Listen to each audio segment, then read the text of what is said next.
जयराम जी बताओ काम। अरे आओ कमलेश जी हलवाई साहब मुंह धांकी ज वाट नाल रह्यो वो बल्लू भाई नहीं आया लारे। अरे दादा हुक्म कथा कि नहीं रसोई बनानी आपने। अब धागा साहब देख ही लो नहीं यार अपने अपनो गांव ही मोटो है न भडला पाड़ला 5 गांव है। अरे पण धना कतरा वेरिया हो जल्दी तो टारगेट लागी।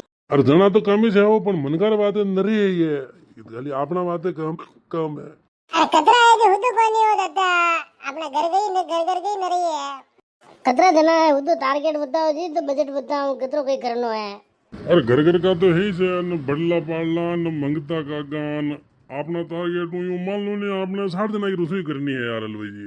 नहीं कि भाई ने खाली हार देने की रसोई। अरे दादा सोरी को व्याव करिया हो मुन्नोड़ो जी एरिया हो। देख भाई आपने सब्जी मुगलानी बनानी पूड़ियाँ बनानी सेव बनानी और घनी रसोई खूब है आपने तो। आगे तो रसोई बनानी है। अरे दादा कहाँ हंसी उड़ी रहा मैंने दिन बैठ जाऊँ नहीं हलवाई नहीं बे हंसी उड़ी दी ना तो खड़बो